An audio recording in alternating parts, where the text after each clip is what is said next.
নমস্কার। আজকের গল্প জন্মদিনের উপহার। কলমে পাপিয়া রয় সাহা। জন্মদিন মানেই কেক, মোমবাতি, ফুল আর উপহারের রঙিন মোড়ক। কিন্তু কিছু জন্মদিন এমন উপহার নিয়ে আসে যা কোনো দোকানে পাওয়া যায় না, পাওয়া যায় শুধু এক নিঃস্বার্থ মানুষের ভালোবাসায়। তমসা সাগ্নিকের বয়স তখন মাত্র 16। স্কুলের বেঞ্চে বসে শুরু হয়েছিল তাদের বন্ধুত্ব, তারপর ভালোবাসা। 5টা বছর একসঙ্গে কাটিয়েছিল তারা। স্বপ্ন ছিল, ভবিষ্যৎ ছিল, একসঙ্গে পথ চলার অঙ্গীকারও ছিল। কিন্তু একদিন তমসার জন্মদিনে সাগ্নিক বলল, এই সম্পর্কটা আর এগিয়ে নিয়ে যাওয়ার কোনো মানে নেই, এখানেই শেষ করো। তমসা শুধু একবার তাকিয়েছিল সাগ্নিকের দিকে।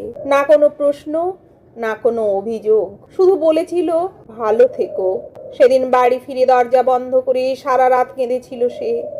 কিন্তু পরদিন আয়নার সামনে দাঁড়িয়ে নিজেকে একটা কথাই বলেছিল, যে চলে যেতে চায় তাকে ধরে রাখা ভালোবাসা নয়। তারপর সে নিজেকে পড়াশোনার মধ্যে ডুবিয়ে দিল। একের পর এক পরীক্ষায় সাফল্য, মাস্টার্স, তারপর পিএইচডি। কলেজের অধ্যাপিকা হলো। ছাত্রছাত্রীদের কাছে শুধু শিক্ষিকা নয়, একজন বন্ধু, একজন পথ প্রদর্শক। সমাজসেবা, বই লেখা, রক্তদান শিবির, অনাথ আশ্রম, নিজেকে মানুষের জন্য বিলিয়ে দিল। বিয়ে করেনি। অনেকে কারণ জিজ্ঞেস করতো, সে হেসে বলতো, সব ভালোবাসার শেষ বিয়ে হয় না। কিছু ভালোবাসা মানুষকে মানুষ হতে শেখায়। অন্যদিকে সাগ্নিক হয়ে উঠল সফল ব্যবসায়ী, বিয়ে করলো, সুন্দর সংসার হলো। তার একমাত্র মেয়ে তিন্নি, চঞ্চল, মেধাবী, প্রাণবন্ত। ভাগ্যের অদ্ভুত খেলায় তিন্নি ভর্তি হলো সেই কলেজেই যেখানে তমসা পড়াতো।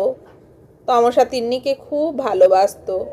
তিন্নিও বলতো, ম্যাম, আপনাকে আমার নিজের মায়ের মতো লাগে। তমসা শুধু হাসতেন। সময় কারোর জন্য থেমে থাকে না। একদিন ক্লাস নিতে নিতে হঠাৎ মাথা ঘুরে পড়ে গেলেন তমসা।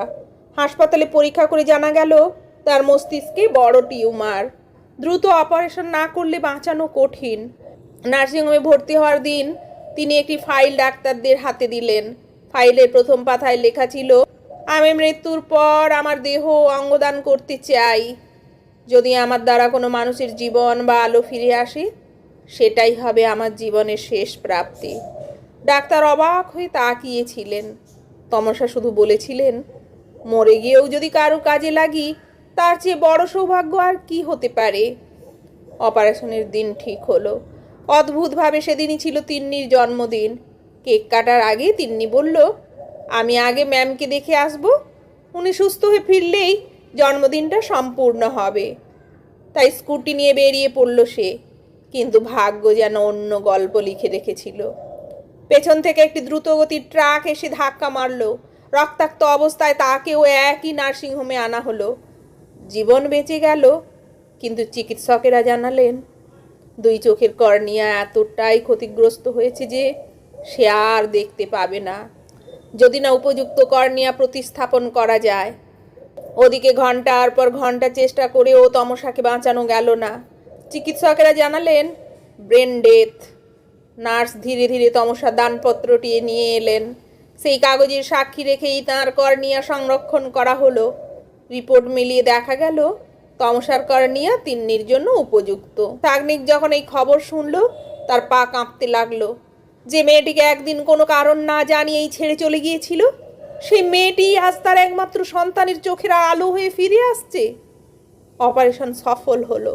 কয়েক সপ্তাহ পরে তিন্নির চোখের ব্যান্ডেজ খোলা হলো। ধীরে ধীরে আলো স্পষ্ট হলো। প্রথম যে মানুষটিকে সে দেখল, তিনি তার বাবা। সাগ্নিক চোখের জল লুকোতে পারল না। তিন্নি অবাক হয়ে বলল, বাবা, তুমি কাঁদছো কেন? সাগ্নিক কাঁপা গলায় বলল, আজ যে আলো দিয়ে তুমি আমাকে দেখছো, সেই আলো তোমার তমসা ম্যামের শেষ জন্মদিনের উপহার। তিন্নি স্তব্ধ। কয়েকদিন পর কলেজে তমসার ছবির সামনে দাঁড়িয়ে এসে সাদা গোলাপ রেখে বলল, ম্যাম, আপনি তো বলতেন একজন শিক্ষক শুধু বই পড়ান না, জীবনও শেখান। আজ বুঝলাম আপনি মৃত্যুকেও শিক্ষা বানিয়ে গেলেন। শাগনিক দূরে দাঁড়িয়েছিল। সে ছবির সামনে হাত জোড় করে ফিসফিস করে বলল, ক্ষমা করে দিও তমসা, আমি তোমার ভালোবাসার মূল্য বুঝিনি। তুমি চলে গিয়েও আমার মেয়েকে পৃথিবীর আলো দেখিয়ে দিলে। সেদিন তিন্নি জন্মদিনের কেক কাটেনি। সে বাবাকে নিয়ে যোগদান শিবিরে গিয়ে একটি ফর্ম পূরণ করেছিল। নিজের নামের পাশে স্বাক্ষর করে বলেছিল, আজ থেকে আমার জন্মদিন মানে শুধু উপহার পাওয়া নয়, উপহার দিয়ে যাওয়ার প্রতিজ্ঞা। হয়তো পৃথিবীর সবচেয়ে দামি জন্মদিনের উপহার কোনো হীরের আংটি নয়, কোনো দামি গাড়িও নয়, কখনো কখনো একজন মানুষের নিঃস্বার্থ ভালোবাসাই অন্য একজন মানুষের জীবনে আলো হয়ে ফিরে আসে। কিছু মানুষ মারা যান না, তারা অন্য কারো চোখে পৃথিবী দেখতে থাকেন। নমস্কার।